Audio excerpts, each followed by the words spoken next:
Hi there, I have vitiligo. It's a condition that causes smooth white patches to appear on my skin, like these. It doesn't hurt, but it's part of what makes me unique. It's a reminder that our differences are beautiful. Vitiligo generally starts on your hands, forearms, feet, and face. Globally, about 1% of the population has vitiligo. Treatment isn't necessary, but it's available if you don't like the changes to your skin tone. Vitiligo causes skin to lose pigment. Small areas are macules, larger ones are patches. See on my face and neck, this small one is a patch. And if it affects your hair, it can turn white or silver. Vitiligo is a condition where the immune system destroys melanocytes. Melanocytes are skin cells that produce melanin, which gives skin its color. So, when they're attacked, pigmentation is lost in patches. Who does vitiligo affect? All races and sexes equally. And it's more visible in people with darker skin tones. Oh, I see. That makes sense. Vitiligo can develop in anyone at any age. But macules or patches usually become apparent before age 30. You might be at a higher risk of developing vitiligo if you have certain autoimmune conditions, like in diabetes type 1. Understanding these links can help with early detection and care. Another risk factor of developing vitiligo if you have lupus, psoriasis, rheumatoid arthritis, thyroid disease.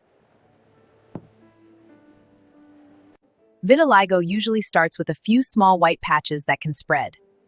The patches begin small and then gradually spread over the body. The progression is unique for everyone. Vitiligo typically begins on your hands, forearms, feet, and face. But it can develop on any part of your body, including mucous membranes, eyes, and inner ears. Sometimes, larger patches continue to widen and spread, but they usually stay in the same place for years. The location of smaller macules shifts and changes over time, as certain areas of skin lose and regain their pigment. The amount of affected skin varies for each person with vitiligo.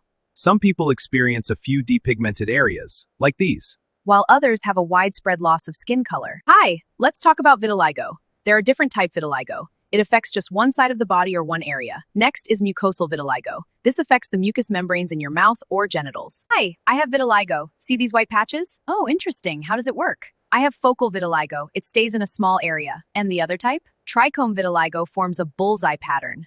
This rare type of vitiligo causes more than 80% of your skin to not have pigment. It affects my face and hands, but I'm happy to share more about it. Symptoms of vitiligo can appear anywhere on the skin of your body.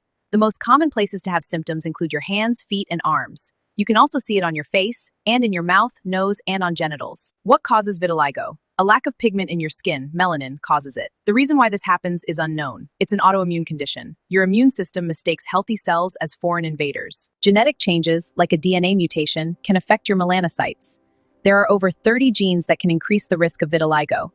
Understanding this can help us find better treatments. The amount of pigment your melanocyte cells produce may change if you experience frequent emotional stress or physical stress on your body, especially after an injury.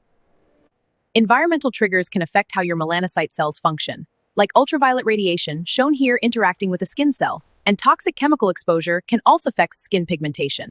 Is vitiligo painful? No, vitiligo isn't painful. However, you can get painful sunburns on lighter patches of skin affected by vitiligo. It's important to protect yourself against the sun. Use sunscreen every day, even when it's cloudy. Stay out of the sun during the strongest hours, from 10 to 4, and wear protective clothing, like hats and long sleeves. Does vitiligo cause complications? While mainly cosmetic, vitiligo can cause sensitive textures so they burn easily in the sun. Remember to use sunscreen and protective clothing. People with vitiligo may have some abnormalities in their retinas and some variation of color in their irises. In some cases, there's inflammation of the retina or iris, but vision usually isn't affected. People with vitiligo may be more likely to have other autoimmune conditions. This is because of how vitiligo affects the immune system. Common ones include hypothyroidism, diabetes, and anemia. People with vitiligo may feel embarrassed about the way their skin looks.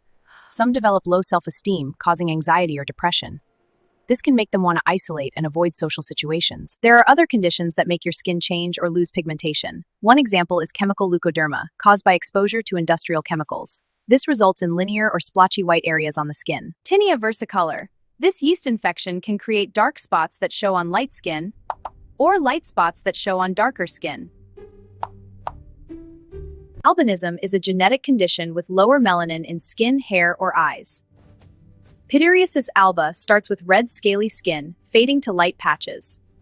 Treatment for vitiligo isn't necessary, as the condition isn't harmful to your body and is only cosmetic. If you have widespread vitiligo or your physical symptoms affect your emotional well-being, Common treatments for vitiligo include medications and light therapy. Other options are depigmentation therapy and surgery, and counseling can help with the emotional side.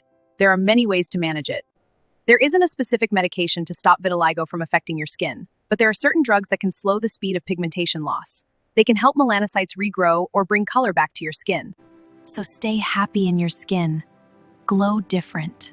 Grow confident.